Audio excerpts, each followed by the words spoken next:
Hi, welcome to the podcast. I'm Timmy from Link Building HQ. We have Naveed behind the camera. And in this episode, we are joined by Alex Alexakis, who is going to be performing a live website audit. Let's jump in. Well, How's hello. it going, Alex? Hey, Welcome. what's up? What's up? How's it going? It's going pretty well. What a day today, huh? Oh, yeah. Yeah. All right, so I think we're ready to jump into it. We have Keith from MedicareOnVideo.com, and Alex is going to be here doing a website audit. Hi, Keith. How's it going? Hey guys, how are you? Excited to be here. Yeah, we're happy to have you. How you doing today? Everything's going great. This should be a nice journey to see how we can help. My background, I do Medicare insurance. I help people figure out Medicare when they're turning age 65 or getting ready to retire. My website, MedicareOnVideo.com, I've had probably about 10 years. A few years back, I certainly put a lot of time and effort into SEO and trying to land it on Google, which has not been terribly successful. I do have a successful YouTube channel where pretty much all my incoming business comes from, so YouTube has been very good for me. I have over 100,000 subscribers now and still growing, so it's certainly been a great vehicle, but looking to really improve my reach on Google, and it's kind of built for that, so just looking for missing pieces. So I want to actually look at your YouTube channel, because a lot of times what happens is, like, you do all this good content on YouTube, but YouTube works differently than the websites. Like, so when you on YouTube, you can actually break down more complex subjects, right, in a video, but in Google works better if you simplify things, right? So I want to look at your YouTube channel really quick to get an idea, because I looked briefly on your website, but I haven't really dove deep into your data. So let me look at this really quick. And do you guys want to share my screen? Sure, yeah. Let me see. And to our viewers, the purpose of doing a live audit is so that we can do it in real time. So, which is adds to the spontaneity of being able to do this and surprises that come with it. It also stresses me a lot right now. It's like the whole world is watching. So, We believe in you. No, I got it. So we crawled the site, and that's something, because it's SEO related. We crawled your site before we started here, and I guess your site blocked us. So I had to go connect through my phone, so it might be a little bit different. It's a little bit slower than usual. All right. So basics of Medicare plans. So which one is? Tell me which one of your videos is some of the most popular videos. We can actually see it here, right? Yep, you can just click on popular, it'll bring them up. What's the popular thing? Right Yep, right here. Yep. Why never take Social Security at 65? So, for example, like this, do you have this as a content piece on your website? I embed the videos on certain pages and certainly on blog posts and things like that, so videos are certainly all over my website. Okay, but is there for specific like example, like why I'm never taking Social Security at age 65? I mean, like, that's something a lot of people are asking. Should I, take Social Security at 65 or take it earlier? I mean, like, that's a question I hear all the time. Yeah, So there would be a blog post, Okay. not an actual page, but a blog. Yep. Alrighty. Yeah, I just want to get an idea of your content, and then we can look into some of the more technical sides of things. Alrighty, perfect. Okay. So, well, the first thing I like to do in the audits, I love using Ahrefs, right? Ahrefs gives us an idea on how your website has performed in the past 5 years, and how it's performing right now, right? So we can see that from 2020. I mean, like, it doesn't show much here, and I don't know if this flat line here was because I don't know if you have made any changes on your website, but you can see here 2022 started moving a little bit, 2023 moved, and then here after the updates here in November, December, there were a bunch of updates from September and then November and December. You see that your website traffic, the SEO organic traffic moved up, and it's valued at $7,000 a month. Like, so if you have to pay monthly to get the traffic on your website right now, you will be spending $7,000 a month based on the keywords you're ranking on right now, right? Right. So here we can see there's a peak in your keywords. So in March 2025, we have a peak, so this previous month. And as we come into April, there was another update right here. Actually, they just released it a couple of weeks ago. So you can see you had 89 keywords on positions 1 to 3, and then now we're down to 67. At this point, these drops don't really scare me a lot, because I think what Google does a lot of times is it will rank your pages, and then it will come back to say, okay, like, was this site worth, being, ranked for these positions, or were we ranking the right pages for the right keywords, right? So that's why you have to look at the keywords, and that's what we're going to do now, and figure out like what keywords you lost, and were these lost for a reason, or is there something wrong with the website, right? So that's what we need to analyze and look at right now, right? So I like Ahrefs because he has a super nice report here. It's called, what is it? It's called the top pages, right? So what we need to do here is go back here to top pages. All right. And what this allows us to do is we can actually, well, the drop is small here. So what we can do, we can point on this side and here, and then it will give us, we can filter it now, but the keywords lost. So we can go to here. What is it? Keywords. So keywords from 1 to 15 and declined. And that will let us know like what keywords are actually lost for these terms here. You see? So we say here that we lost 11 keywords on this page, right? So, and it gives you also what keywords each page, your top pages are ranking for. So right now we have like, this is a very popular page, and it gives you here the keywords that you lost and the positioning, right? So you lost one position, 3 positions. So it's not a huge loss of keywords. So this is something that most likely can be fixed by re-looking at the content and adjusting a little bit better, right? But here, this is interesting. It has like, these are the pages that are actually lost with the last update.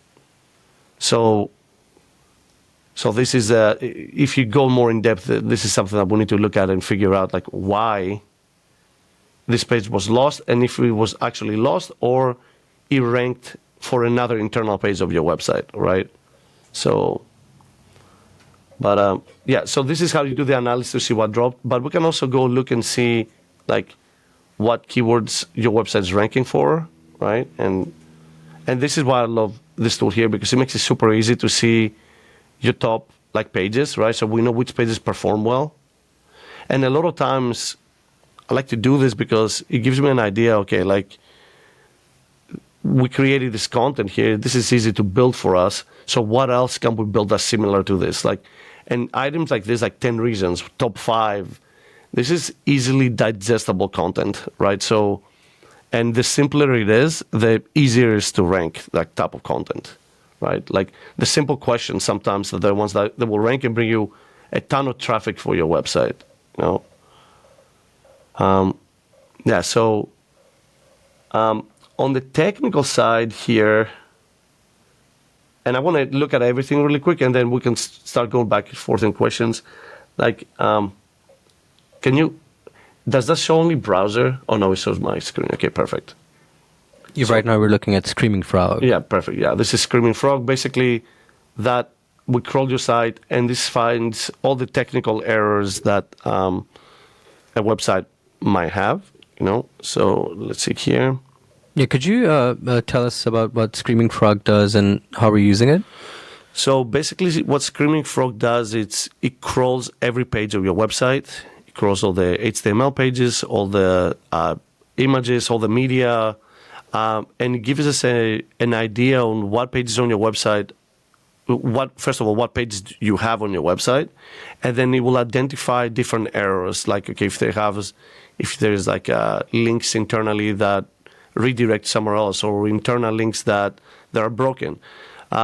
So it gives you a full kind of like a health analysis on your website to understand, what are the issues and how to fix them, right? And a lot of time the fixing is different based on what the errors are, right? So, like for example, here it says HTTP URLs. So, and let me go to. So basically, here what it says is that we have internal links. We have links that they point to HTTP URLs. And how you usually look at this, you can click on here, and then you can click in links, and it will tell you exactly like what page. So it links from a PDF, you point to an internal page to your website, and that link, it's actually set up as an HTTP instead of HTTPS, right? Also, Can here you tell you us see about the importance of that, like why to do one over the other? Okay, so you don't want to redirect any of your internal links. So if you have an internal link from one page to the other, you want the link to go directly to the page that resolves to 200. Basically, the page that you have selected to be like the one you want to show the search engines and to users, right? So when you have a lot of internal like redirects, the main issue is that sometimes like Google will look at these redirects differently, like, and might not, and if it's a bigger site, it might not respect what you tell it to do, right? So you want to always give it a clear path to the final URL, right? So in this case, also it has to do with, and by the way, this is one of my most important like parts of any website is thinking about your crawling budget. Like every website, based on the traffic you're getting, you get a specific amount of crawling budget. If you're feeding now Google redirects upon redirects upon redirects, you might be creating content and the bot will crawl your site, go through all these redirects, and then your crawling budget or whatever they have, the timing they have added for your site might not be enough to see all your other pages. So being direct from the one link to the other versus a redirect or any errors, it saves a lot of time with the search engines, and this is what Google wants. They want to spend the least amount time possible to get to all of your pages, to see if they're good, and then figure out if they want to actually like rank them or not, right? So in this case, because again, this is not an in-depth audit, like we get a timeout here, and you can see it. It's because your site, your server pretty much stopped us from crawling the website, so I get a lot of errors. So, but a lot of the items you see here, they're images. So you have pages on your website that are still pointing to the URLs with HTTP versus HTTPS. Again, not a huge issue, but it's an issue that needs to be, you want your website to be clean 100%, right? Let's see, what else do we have? Response codes. And I'm grabbing the top items that I see, again, it says no response time. Well, this is because your servers blocked us. And these are all external links anyway. So let's see, internal. So we can see here, your server pretty much said, hey, bye-bye, you should be crawling my site. So that's why it timed out. And these are, again, actual redirects on your website. And you can see there's a lot of them. And they come from PDFs. They're coming from a lot of them come from PDFs, what I'm seeing here, but some other blogs. And this is an easy fix. You just have to identify them and then just clearly update them. And then you have a actual 404s, which means like there's internal links to your website that point to pages that don't exist anymore, right? And these are here. There's only 15. Usually I also like to look at the external items because sometimes for example, external redirection, right? this is not an SEO issue for your website, but you want to, when people visit your site, and if you point to links outside your website, you want your users to go to pages that you want them to go, right? So if these pages, and I've seen this a lot actually, what can happen is you might be linking to a website, that website expired. Now a competitor figured out that this website expired. They bought the domain name, they redirected the domain to the site, and now your site is linking directly to a competitor's site, which could take business away from you. So that's why I always like to look at these items also, because it's not just about, like fixing our website, it's about the user experience, and it's also protecting yourself from any possible issues, Let's see here, let me see, missing. So you have, all right, so again, some of these errors, I cannot really answer this here because some of these were because your server kicked us out, so I can't really tell if it's an error or not. All right, so we have missing meta descriptions, and right here I will show you like these pages here are kind of like the standard WordPress creates, and it's kind of like a little bit of an old school type of way to create these directories that puts every content piece by date, right? And that was the mentality back in the day where people wanted to use a blog to document things, right? Like to know, it was more like a personal thing. In July 2019, I did this and this, right? So that's why they were doing this type of structure. But this is kind of dated, and this is where the crawl budget comes in again, because now we have all of these pages here, and let's open them up to look at one. So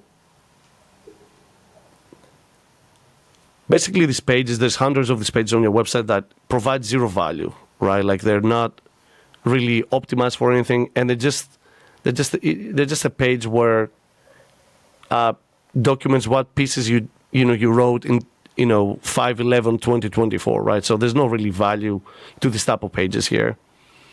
So for sure, if we were working on this website, I would definitely remove those and redirect them maybe to the homepage or the main blog. I'm not sure how the structure is, so I can't really know exactly where I would redirect them, but 100% I would remove this from the WordPress settings. You can disable that. What else do we have here? You can see there's hundreds of these pages, right? So now Google has to crawl all of these pages, and they're not providing any value.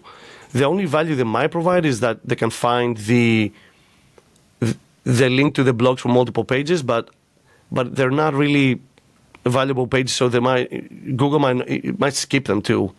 And we can see this if we do look at the server analysis. We can figure out if they're actually crawling the pages or not. Is it fair to say that they might be exhausting the crawl budget? For sure. You have, look how many pages here. You have over 498 pages that are just date pages. So 100%.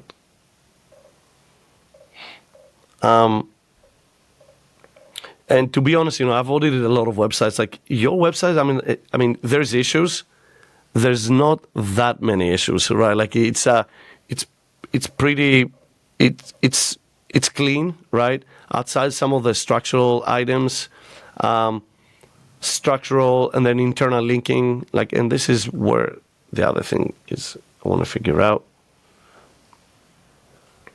Especially when you have a website like yours that's focused on content for especially subject like Medicare, categorization, it's very, very important also on your website. So usually what we would do with something like this, we would take all of your blog articles and figure out what are the main categories that each article needs to go under, right?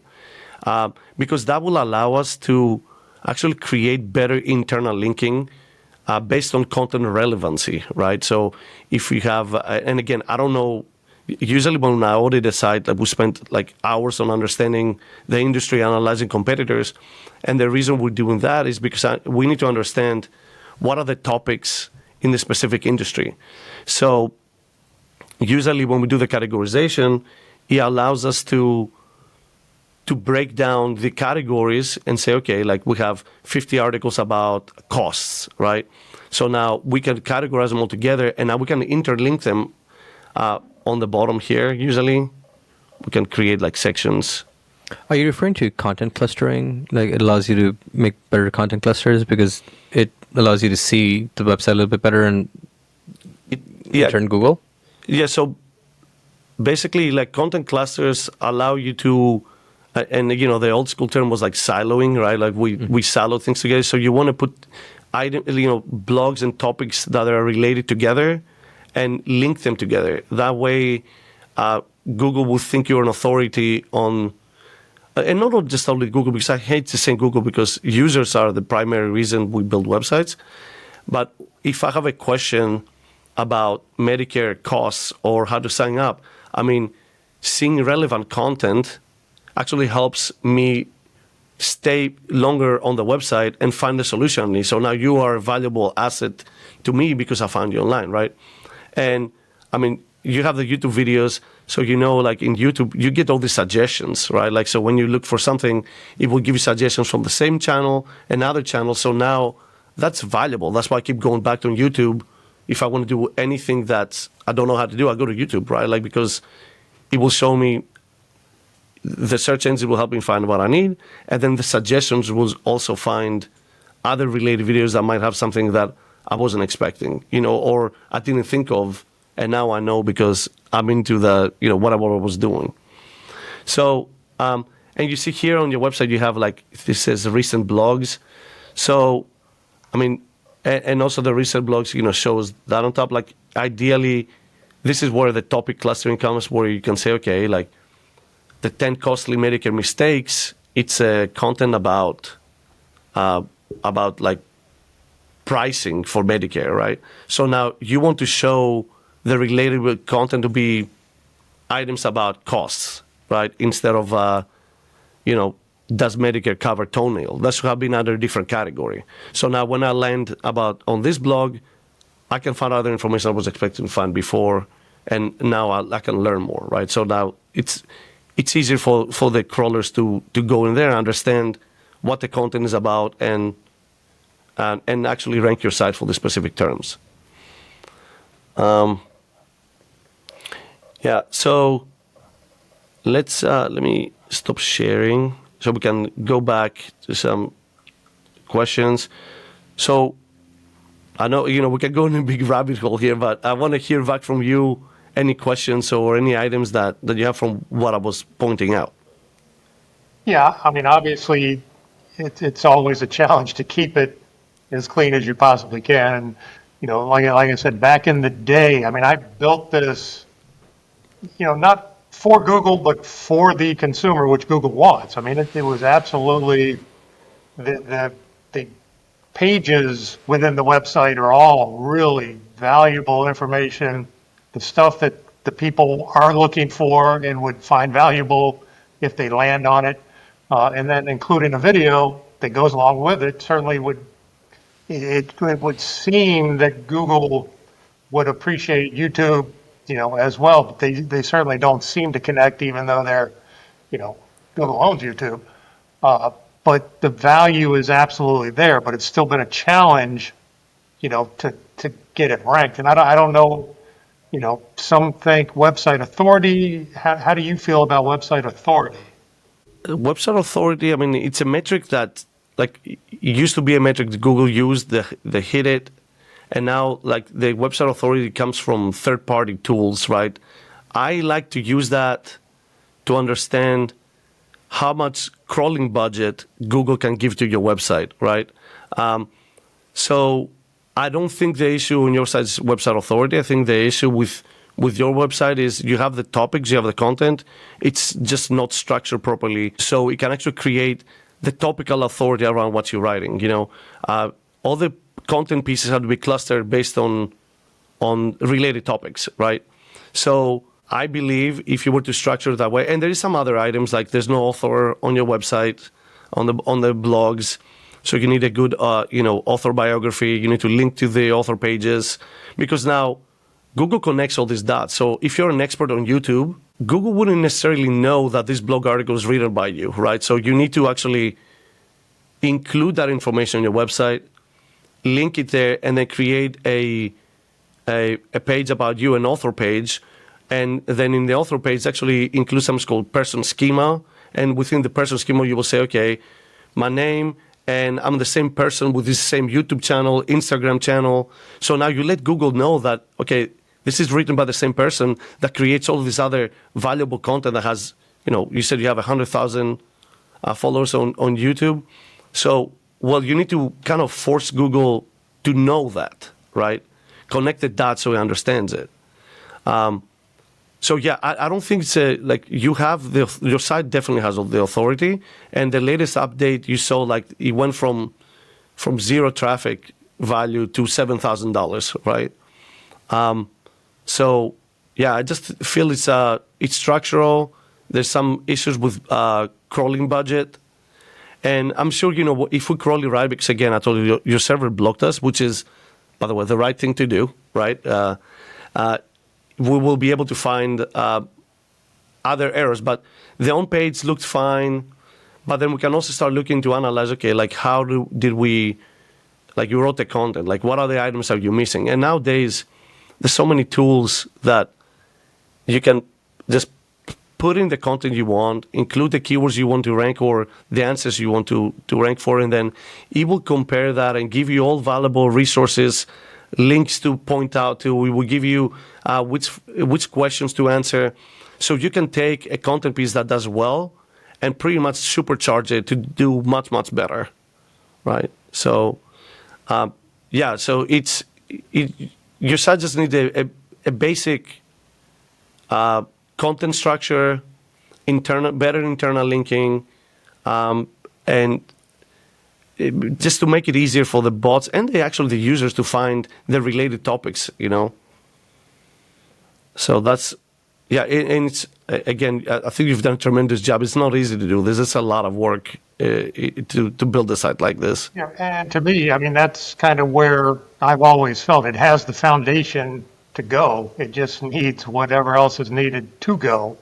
Since we're here talking about, link building and things, how does that play in? And, how can we take this from where it is now to the next level? It's a great question. I wanted to set the stage here, right? So, and I was talking to Timmy about this earlier as well. The goal here is to give Keith some tangible, actionable items that he can implement on the website, right? On-page stuff that Alex is going to recommend, some of the stuff that we've recommended already. So we'll compile a little list, and we'll obviously things that can be done in a relatively short period of time, and chart the progress to see how the website's performing. Right. Within this, also we'll be advising Keith on what kind of link building and how the link building should do. Link building. Right now on the website, I'm a firm believer where you do link building not for the sake of doing it, but doing it so that it adds value to the website. And which is what my tagline is, like, hey, do it right. So if you have all these actionable items done, and we're doing link building, we do foresee good results ahead. So how link building is going to play a part in this is, we take your low-hanging fruit pages, right? Pages that we know for a fact are almost there, right? Start with them first. Build some really nice, authoritative, contextually relevant links to them, and build them out accordingly. Obviously, you want to diversify the link profile. Your website being as large as it is, to identify what those pages are, will be. But I foresee this as a 3-month, like doing it over a quarter, right? But I would love to see to kind of isolate things a little bit better. Let's see what kind of impact we can just have just by implementing the changes that and obviously we'll share a list with you, and we'll go over our viewers and our audiences, and hey, here's everything that we have asked Keith to do. here's stuff that we're going to help them with. For example, we'll give you a list of disavow pages. We'll give you a list of pages where you have broken links, and here's pages that we think we should point them back to. Because on broken links, internal broken links, I think it's very important that you redirect them to the appropriate page, because correct me if I'm wrong, you're passing on the link juice, if you will, right? Exactly, You're passing on the authority, so you want to make sure that that's done correctly as well. So that's the kind of the goal here, and I wanted this first session to be just about that. Obviously, we'll do multiple sessions with Keith, with a tangible goal at the end of the second quarter of all the changes we've done, and then I think we should look at. In the meantime, we'll start charting out what the strategy for link building should be. I think it's still a little too early. I think if we were to do link building, let's focus on your money, your call to action pages, your homepage, just to get that authority going.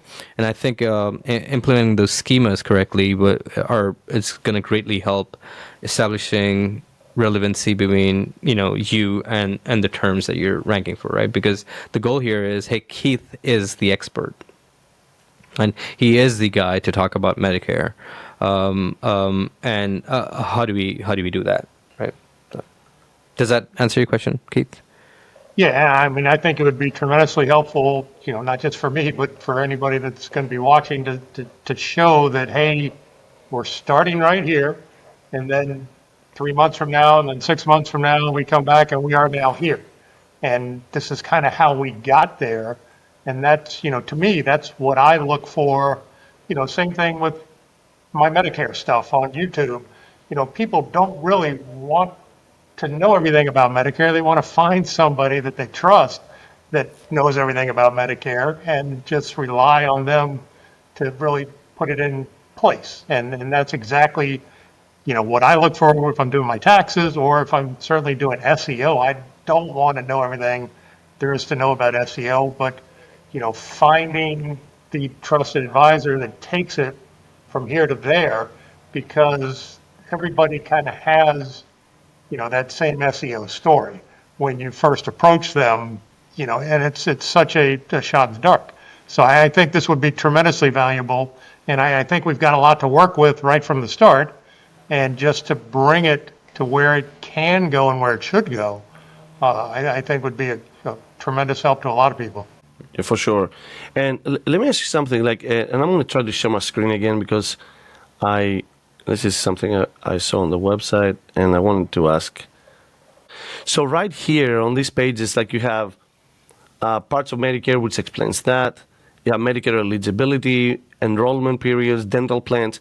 Are these pages? I'm guessing the eligibility gets updated once a year, or how often you update these pages? Yeah, we do it. I've got it set where anything that needs to be updated has 2025 next to it, so I can just search 2025 when it comes 2026, and I know that we need to update that. So it's an annual update. And you've done a great job here, by the way, because most people will put the URL they will put the date on the URL, and then they cannot use the page afterwards. Right. So I like what you did here. So you update the right parts of the page to rank properly. So yeah, that's a pro tip right there, Alex. I see that a lot. Every time we're trying to audit a website and advising people, that's one of the biggest things. You just narrowed down your search result to only account for that 1 year, right? And then now you have to work all over again. Exactly. Yeah. Because that page most likely will get backlinks if you have to switch it every year. You lose all that link value, and then if you redirect it, again, you will lose the value on that. So, yeah, so that's what I was asking about this page, because that's important. But what I'm seeing here, for example, because I tend to approach SEO a little bit differently. I know we look at, of course, all the basics, because I think a lot of the SEO items are still very similar with what they were years ago, right? The foundational stuff. But I think what changes now is how users actually use, first of all, Google. We have Google now, and then we have all these AI chatbots. So, and there's TikTok and all these things that people that don't have the they don't have the ability to focus like they used to be like before. But I mean, for example, like for me, on a website like yours, on the homepage here, I would try to link out to like all the main pages like you have here, but then also to the main categories of your blogs, right? Like, and again, that's why breaking down your content in the proper categories is important, because now you can navigate users when you want them to go. But that are also, usually the homepage is the most valuable page on the website.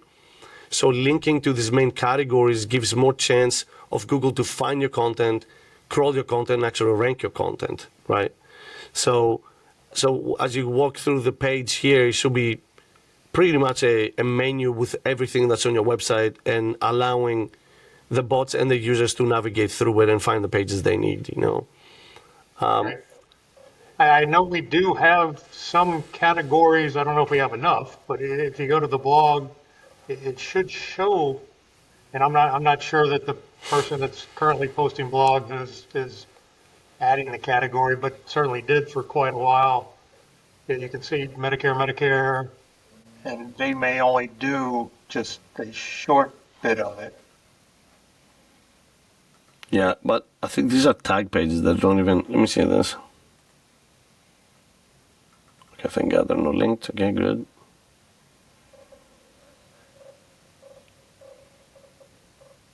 Right, and here's the other thing I will tell you, I'm not an AI expert but I can tell you right here. Right. That this is copy-paste from an AI bot, right? So, right.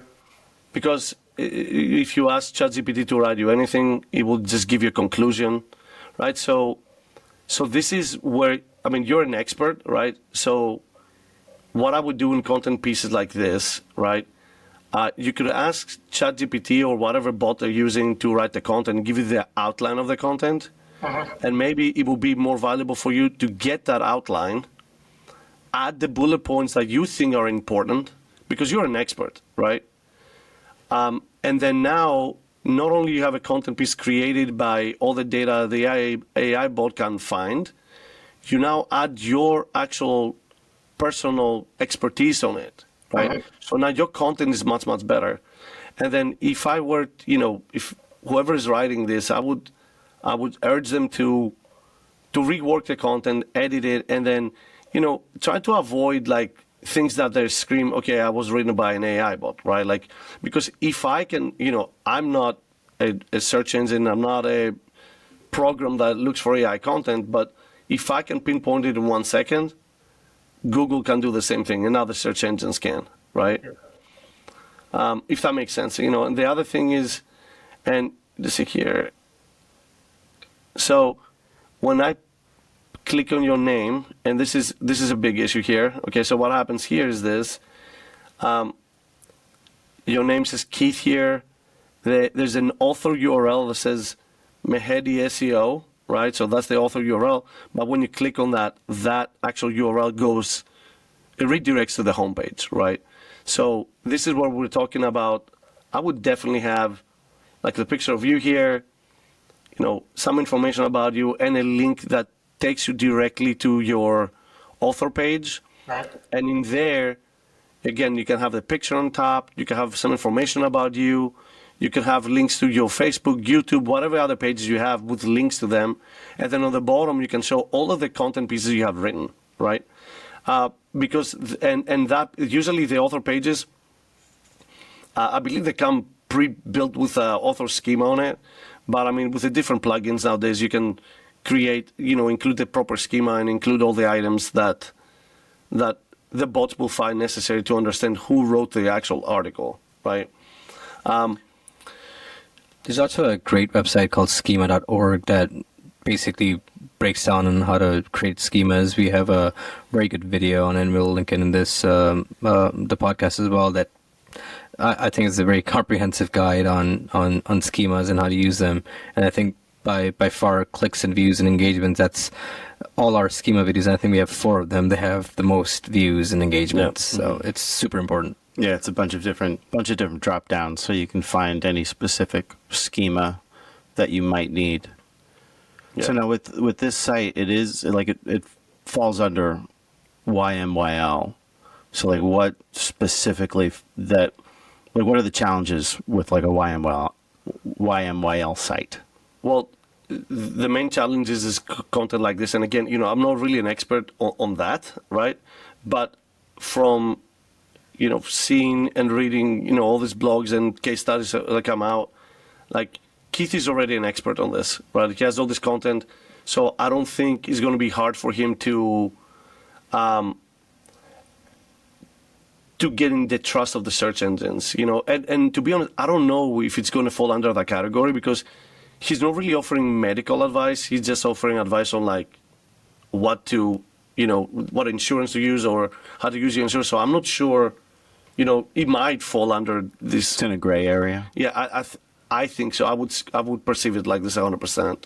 Yeah, it'll be kind of curious to see on Ahrefs kind of timing with the medic updates, see if his website was affected at all. I know it was a hit or miss, but I mean, for context, YMYL websites, which include anything from medical, finance, basically it stands for your money, your life, right? So any website that impacts personal finances of a user, gives them advice that might affect their health, are in a way regulated. So Google is a lot more strenuous when it's looking at and strict with making sure that they're being done right and not have crazy claims, right? Yep. So that's why these websites are super important to take that into consideration. No, for sure. And then once I think you stabilize, you fix the issues on the website, these are fixed. I think the next part is, and this is what I like to do a lot of times, like look at what the competitors are doing and just trying to do it better, like way better. Research it better, write it better, showcase it better. When I work on some of the websites, the first thing I will do is like find like pages that are on the website that are ranking okay, that answer simple questions, and then especially if there's data involved, I would take that data, include them in tables, right? Because again, search engines are like just crawling your site and gathering the data, and then they analyze the data and they're able to show them in the search results, right?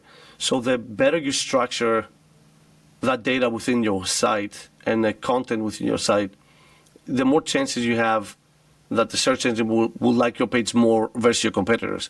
And I think that goes the same with with users, right? Like if you go on the page and you just have a wall of text, 90% of people will leave. And that's what we talked about, like now with TikTok and Instagram, everybody just swipes and, the attention span is super, super short. So how do you make a page interesting for the user to stay on the page and actually use your website? So UI and UX become, again, it become very important, in my opinion, for SEO, right? Like, I don't think SEO is one thing nowadays. SEO is a lot of things, right? The other thing that I'm seeing a lot is because now, ChatGPT and other like AI tools and stuff taking traffic from Google.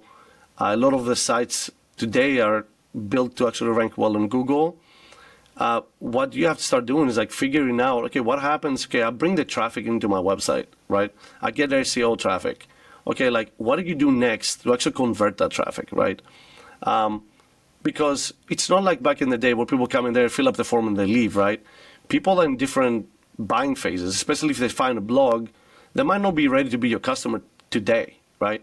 They might be in the beginning of their shopping journey or research journey.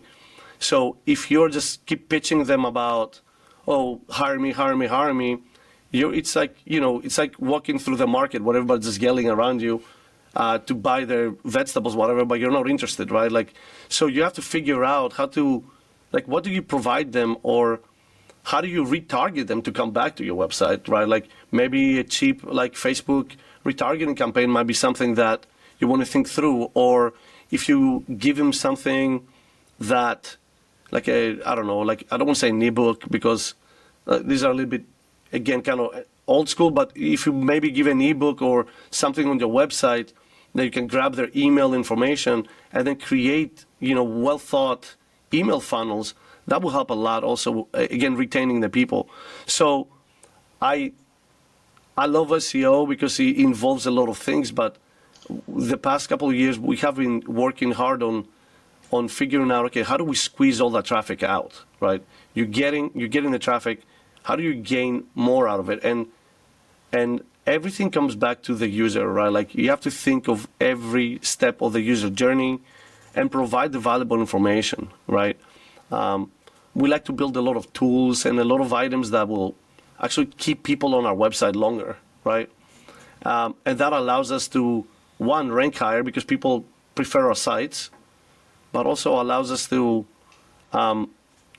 just have a better user experience, and it's always rewarded.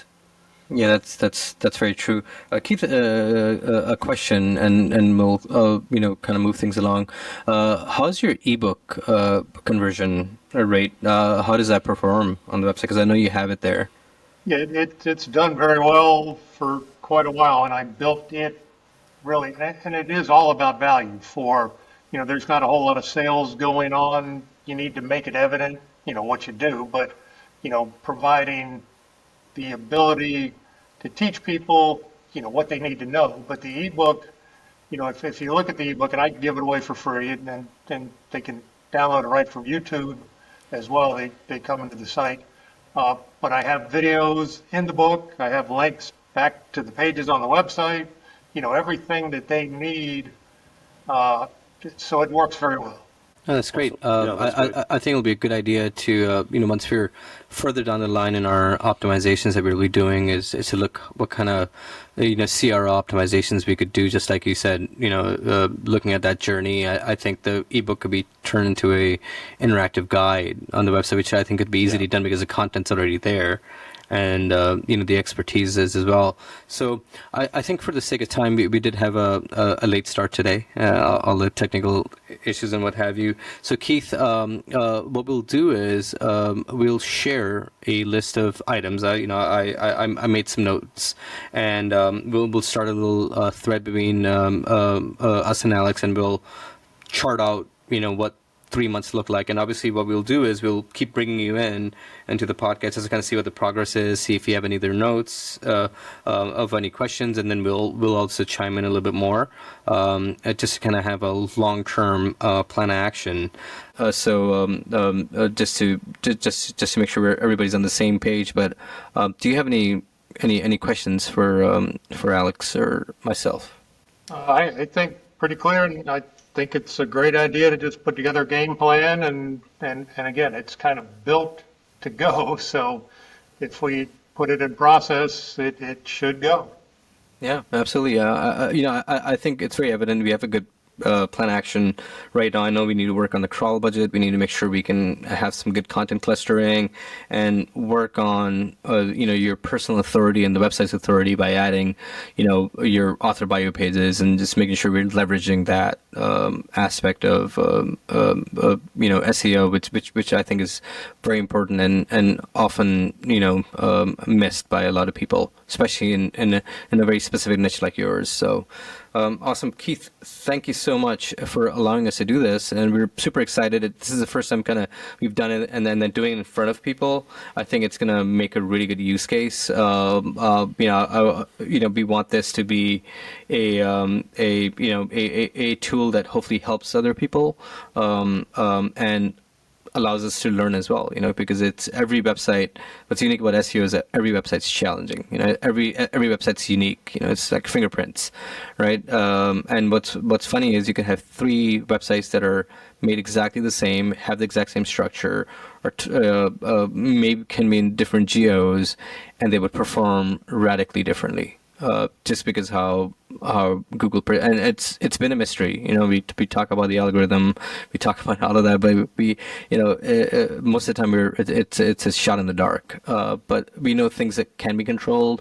Through years of experience, we know what works, what does not work. Obviously, Google's done a really good job in getting that documentation to us. So if you do it right, then it kind of results speaks for themselves. So Keith, thank you so much. Great. Thanks, guys. I appreciate the help. Absolutely. Thank you. Thank you, Keith. Have a great day. Bye-bye, you too. That's going to be a fun website. It is. It is going to be a fun website. I think, what's great is it has content. I mean, Yes. I think no lack of it. I think structurally needs a lot of work. I think the call to actions are a little bit, we need to kind of figure them out a little bit. I think they could be done a little bit differently. I'm not sure what the automation is on the back end, but again, that's not important to me. For right now, important to me is, hey, let's get all the fundamentals done.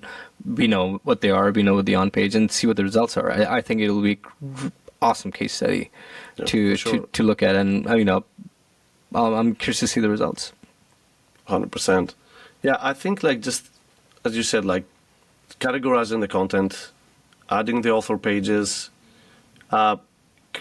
fixing the homepage a little bit to actually go to the new category pages, looking to check any speed issues, which again, people get too hang up on speed.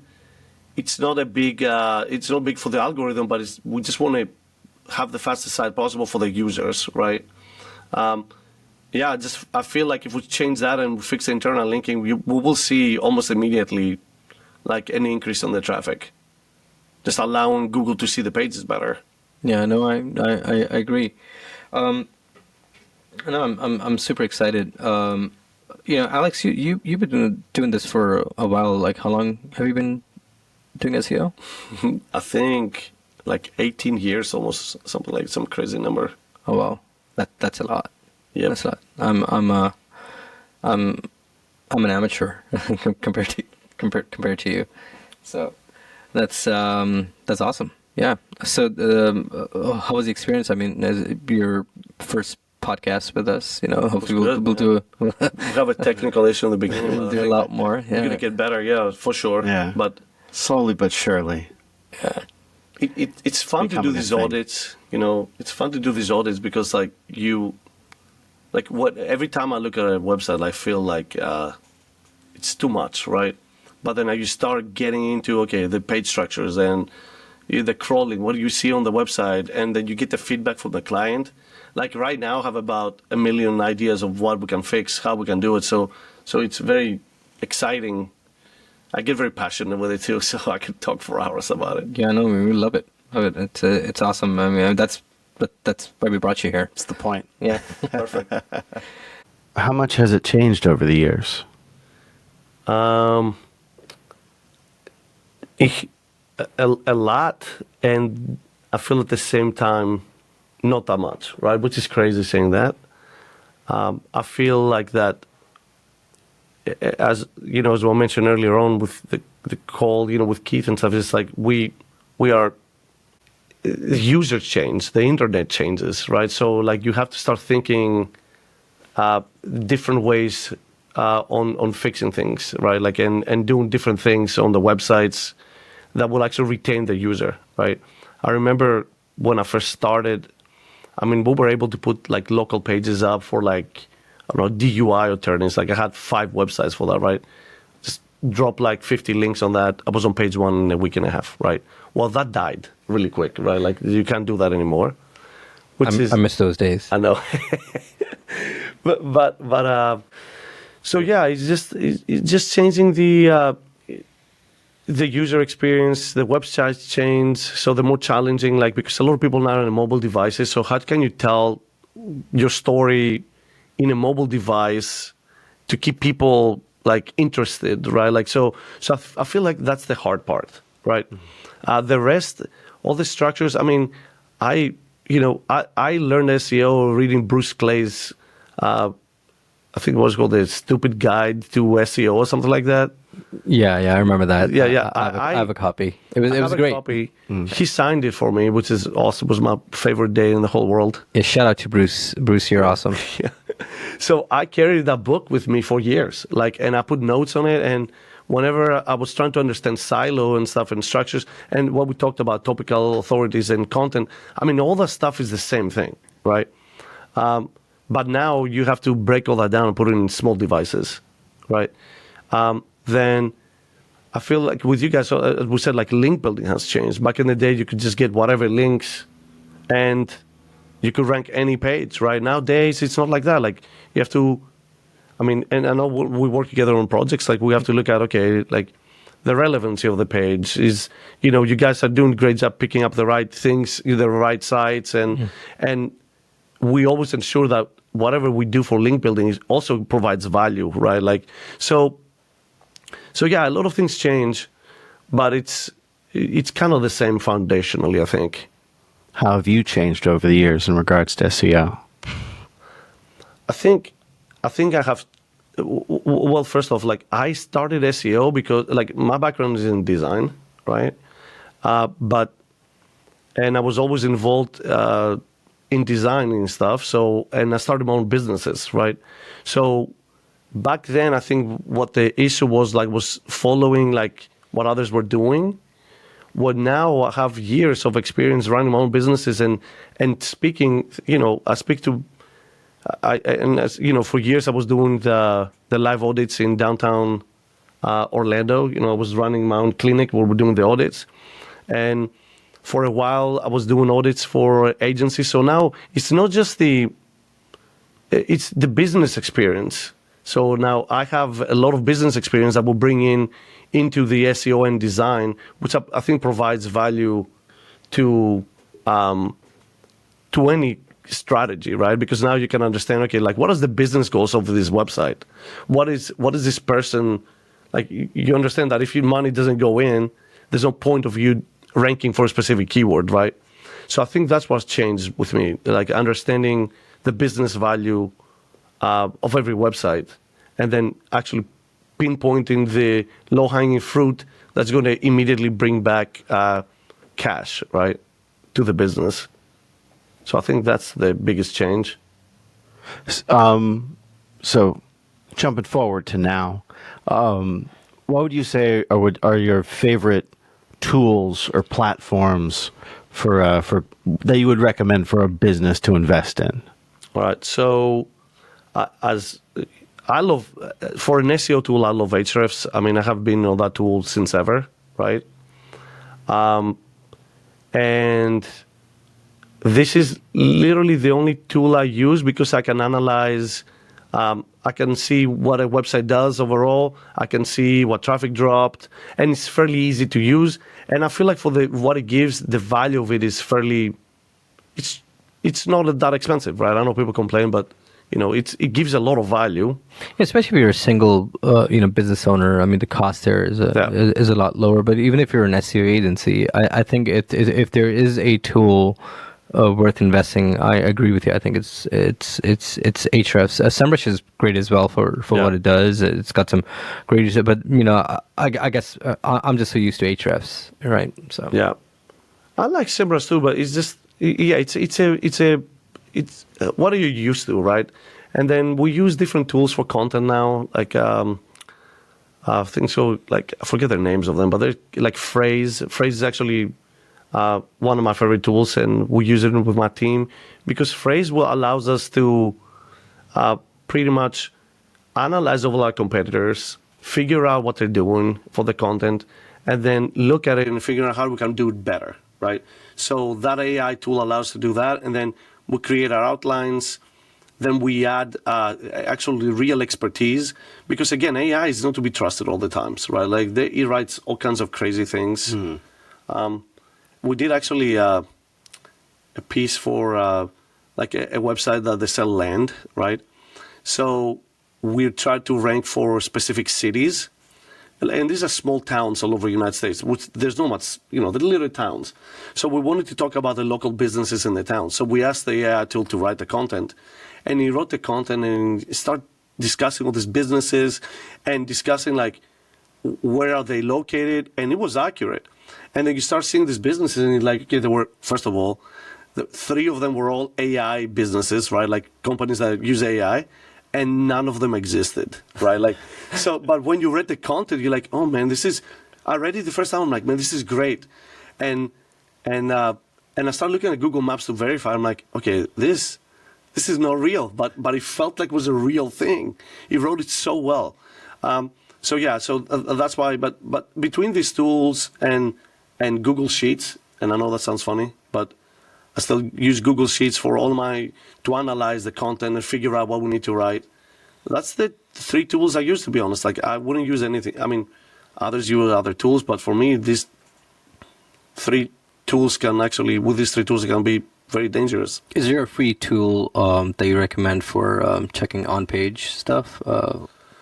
I have it here. Let me tell you the name of it. There's a tool called, it's called Web Developers. I think Web Developer. It's an extension in Chrome. Oh, the Lighthouse one? No, it's called Web Developer. It's an extension on Google Chrome, and what that allows you to do is, if you go to any page, it will give you like the page structure. It will give you like schema information. It gives you internal links, external links. It gives you all types of tools you can use to analyze a page. But yeah, it's free, which is great. And actually, I'll take that back. There's another tool I use and I really love. And whoever has shown this tool, they get too excited. So I don't remember the name of it, so I need to find it. Let me see here. It's called Keywords Everywhere, and that's another extension on Google Chrome.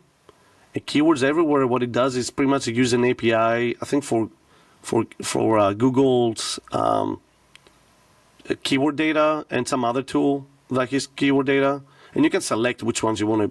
I use both, and it gives you, for every search term you make, you type on the search, it will give you the volume, competition, and then on the sidebar it will give you information on like relevant keywords, questions. So when you analyze the whole, like for example, if we were to analyze that website, I mean, I don't know everything about Medicare, right? Like so searching for that, it will start giving me all the ideas, and what we do, we just export them and keep like all these ideas in a sheet.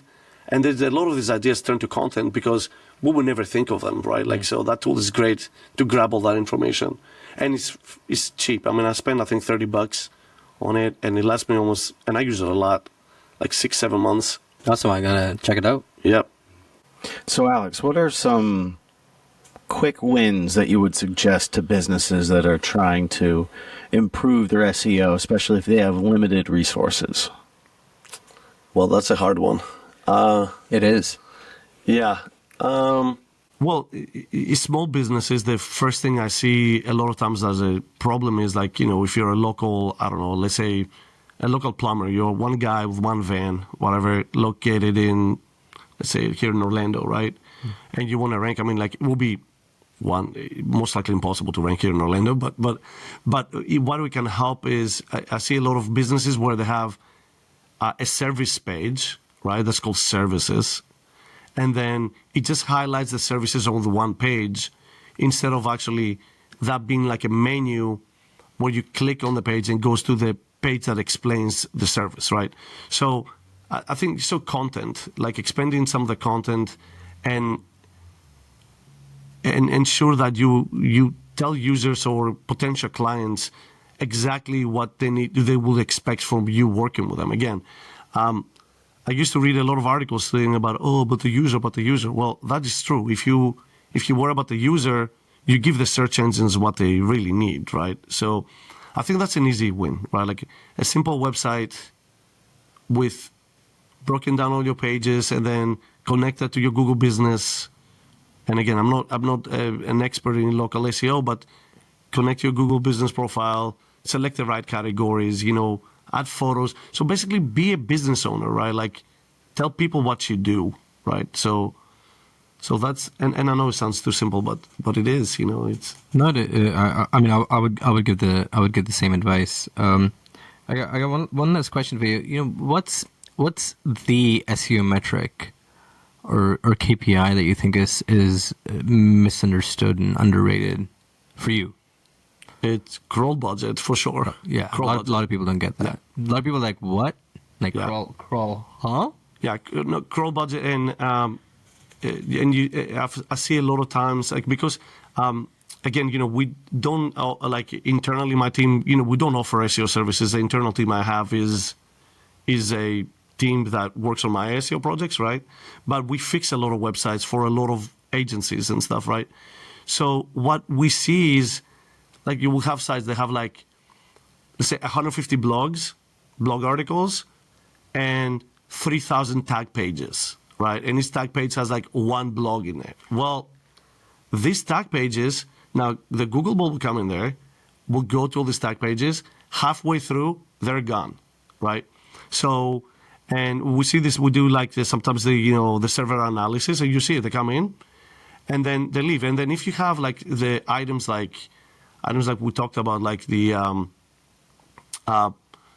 like 301 redirects internally, or 404s, or pages that don't exist, like all of these items, then that adds to the mess. So you lose all your crawl budget, right? And also I feel like that, I think that, and I have seen from experience, like Google will give you, like you will start ranking aside for 100 keywords, right? And then it will drop. Then you fix your issues and your user experience and your topical authority content, it will go up again. It will go to 500 keywords. Then it will drop again. And from my experience, all the sites that I've worked on that are successful, they go up and down all the time. Not big drops, but it will go. I feel that Google tests your site, tests your limit, crawls your site, sees what it does, then drops off so you can fix the errors, right? And this is where you said, what has changed. That understanding the business side of things and putting it back to the website, it provides value, because now I can see what would a user need here, right? Like, is this a page about me trying to sell something, or is this a page that the user is just looking for information? So how do we make that page easy for them? Like, it's not always about us getting, we have to give also, right? So when you start thinking like that, your pages are more valuable. So like your crawl budget, so you remove the crap, right? Have the Google bot come into your website, stay on the pages longer, find the content, better internal linking, find all the content you have on your website. So now it's used properly instead of being wasted. Awesome. Yeah, I can speak to that. We've had a lot of times where we were, in fact, till like 3 years ago, we had pages on our website that were performing really well. We were on 4 or 3, sometimes even on rankings. And the second we did a single change in content or any kind of optimization, we were doing like textbook stuff. Rankings would fluctuate and drop. And what was funny was when we undid everything, when we hit the undo button, we would recover. So for the longest time, we were like, how do we do this? How do we tackle? So it came down to intent, what the page's intent was. We looked at that a lot more in detail. And I think that really, really helped us improve. And I mean, we've just last year and this 6 months alone, we've I think 40% easily we've gained our rankings back. Yeah, it's been a good ride. Well, awesome. Yeah. Cool. All right, Alex, thank you so much for joining us, sharing some of your insights, also going through the audit. I can't wait to have you back on. Yeah, man, we'll be back. Well, thank you for actually inviting me. This is pretty awesome. Yeah, absolutely, man. Thank you so much, Alex. Thank you for tuning in. If you liked this episode, make sure you subscribe and let us know what you think we should cover in future episodes. Until next time, see ya.